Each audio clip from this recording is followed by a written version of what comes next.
Hey everybody, welcome back. So you are looking at the giant bear painting that I started on, well, I actively started painting her on Saturday as part of a real-time demonstration. And she's getting pretty close to being finished. But before I tied things up, I wanted to do a quick video with you so that you could hear some of the things or particular challenges that I faced with this piece.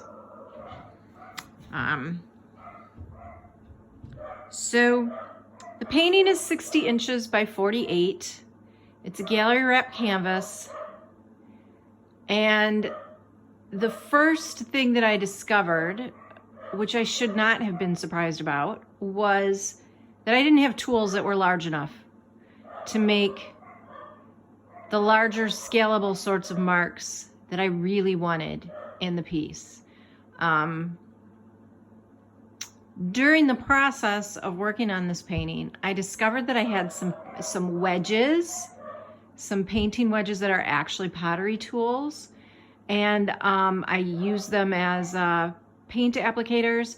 And then I also managed to find a 6-inch wide paintbrush that I also used for making some large gestural marks. I wish I had had that paintbrush at the beginning of the piece, because I think it would have changed the energy of the marks from the get-go. But that said, I'm game to try this again with that brush in mind, you know, from that early initial stages. Because I do like to work from general to specific, and if my general is restricted by a 3-inch wide brush, which was the largest that I had at the time I blacked this in, then that was the scale of my marks to start with. So it makes the piece feel a little bit tighter from the very beginning. But overall, I'm really, really happy with it. So in the demo, when I started, I showed you how I blacked her in, and the tree was actually across the left-hand eye. And I showed you how I worked through some design options in Procreate and ultimately built a resource photo. The resource photo did not feel like this painting, and that is the key. It's one of the key concepts behind the idea of a resource photo. I'm not a representational painter, so I don't create these resources with the means of recreating them in paint. They are a starting point, an inspiration point. But what happens is that as I begin to push the paint around and respond to the surface of the canvas, other ideas come along, and I give root or space for those ideas to take root, and the piece becomes so much more than that resource. One of those ideas that came along was the ultimate lowering of the horizon line so that it sits between the bear's eyes. I was a little uncertain with that top edge of the bear's head falling so close to the midline mark of the painting. I just didn't feel like it was a good or strong design choice. And I talked during the demo about how I was going to, or needing to be aware of sort of minimizing that edge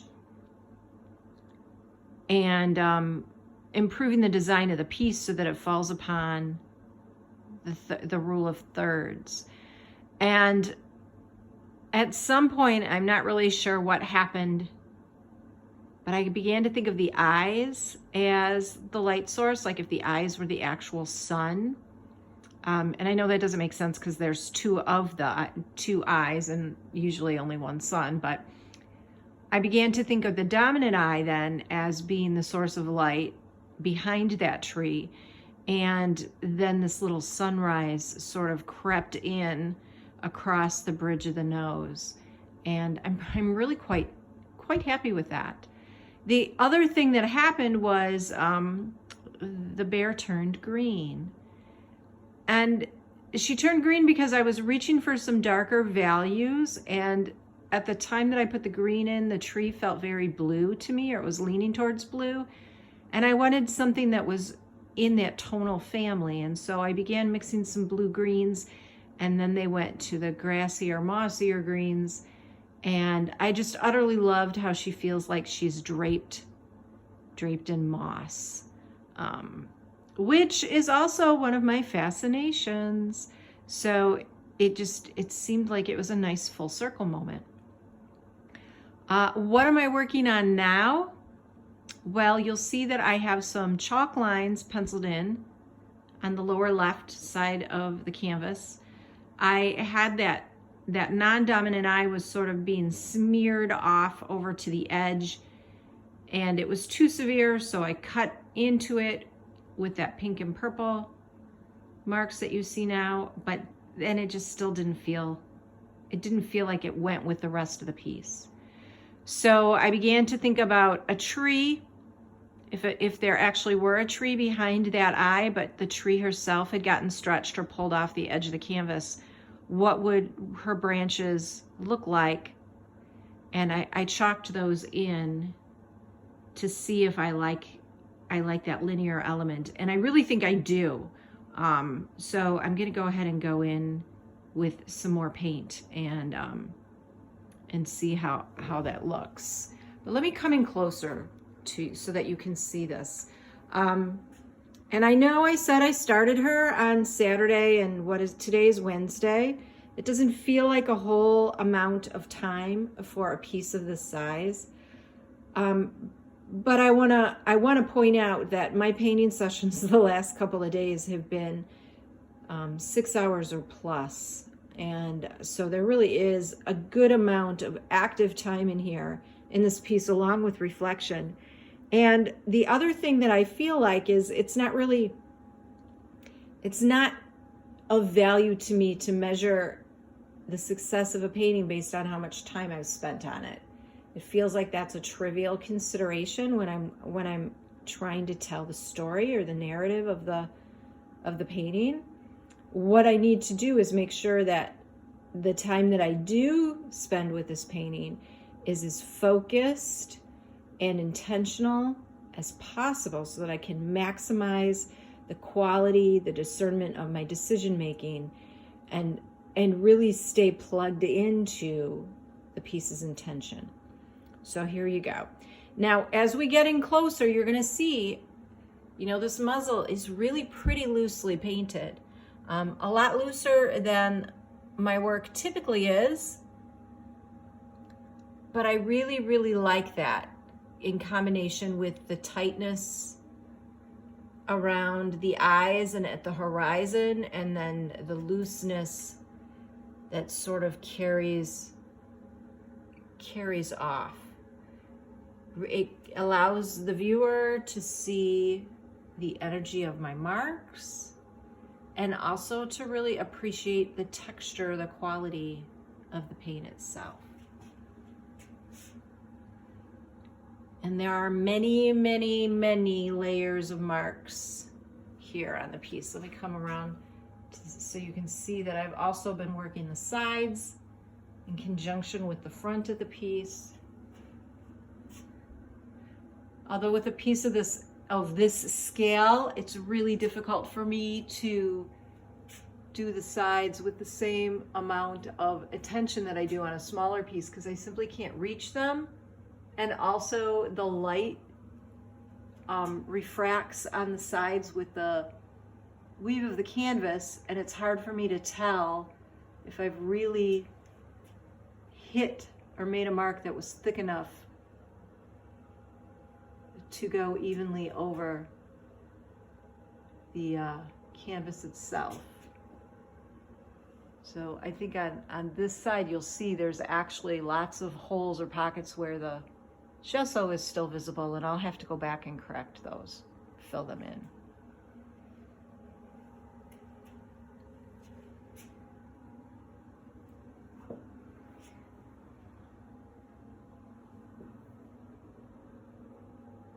So there you have her. Working title is Moss. She's 60 by 48. pretty spectacular in person. I'll be back with final thoughts when I have her finished.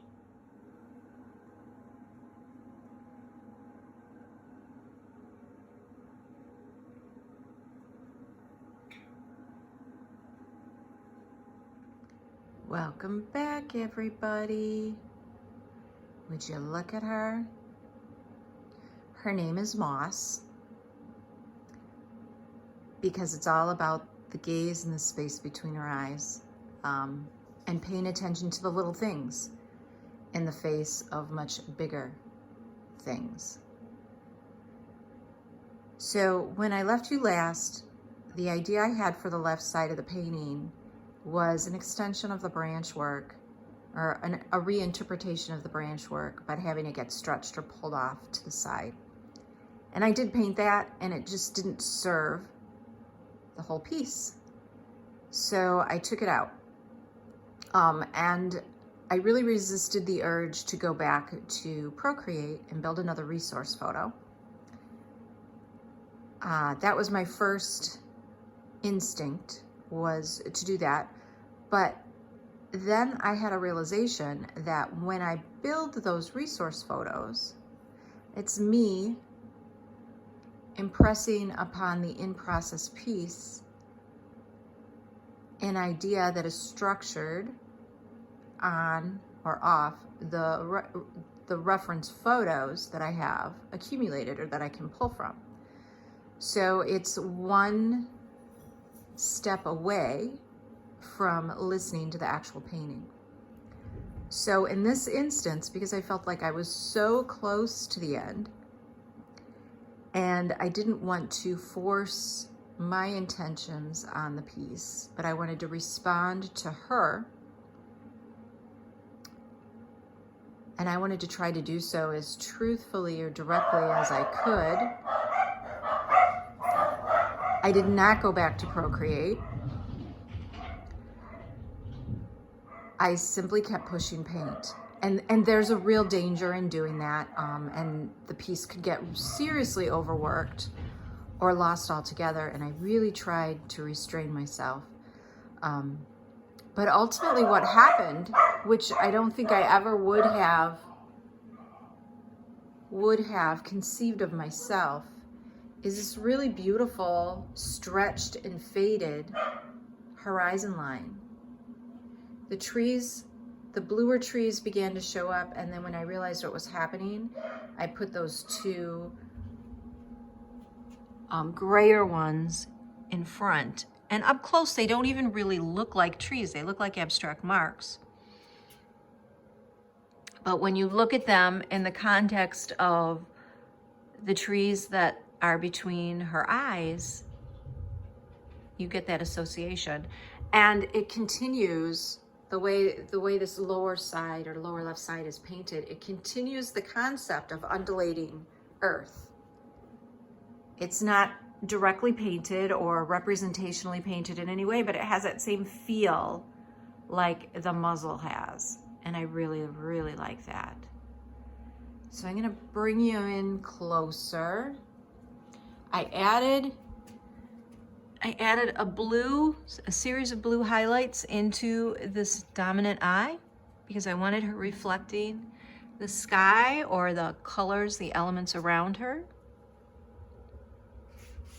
And at one point I did have an acorn painted in the corner above my signature, but it felt a little trite. So I took it out because it's just paint.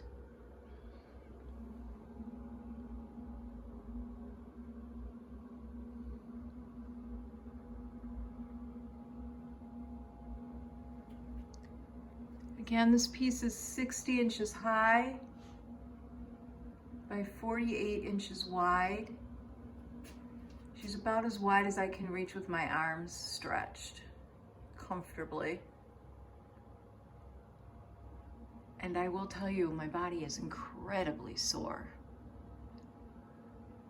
My shoulder, my dominant shoulder is very sore.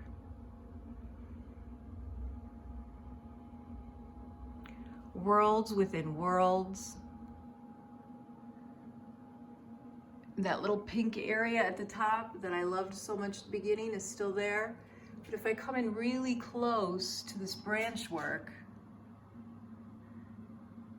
it's pretty gritty. There's a lot of layers, negative space painting, smeared color, charcoal.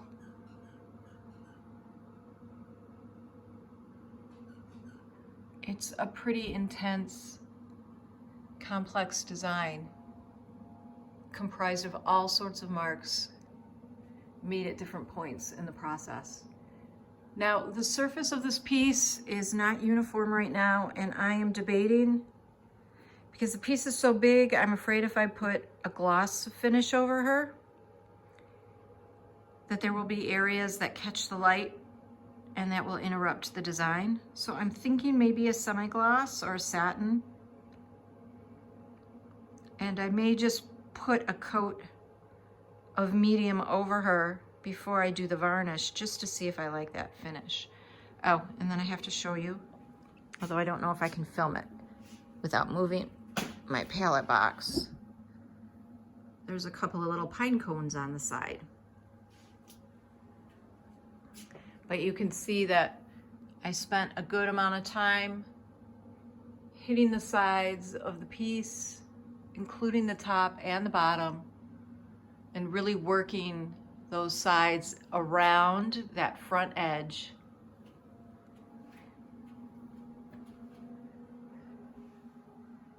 And integrating them into the painting herself. So what comes next? I have an idea of a rabbit as a snow globe. I need to spend some time drawing her, figuring out the right pose. But I do think I want to have a horizon line inside of her.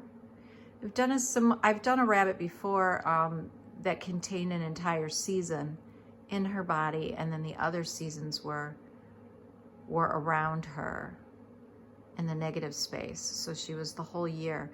But I'm thinking of one that actually contains her own little universe. I'm not sure the scale or the size of her yet, so I'm going to spend some time reflecting on that. But that will probably be the next larger painting that I do. I do have another canvas stretched this size, but I don't think I'll do the rabbit snow globe quite this large. I'm not sure what's going to go on the other one, but I'm not going to rush it. The idea will come to me at just the right point in time. So there you have it. This is Moss. And I am just thrilled. Excuse me. Thrilled to have signed her today. Thrilled to be able to share this adventure from the last week with all of you, particularly with the real-time group who got the first couple hours of her creation on video. And I don't plan on selling her anytime soon, at least not at the moment. I'm gonna hold on to her for a show. I believe it's in April. And see if she gets juried into that. Thanks so much for being here and for following along with this piece. Now go move your hands and make something wonderful yourselves. You can do it. Go.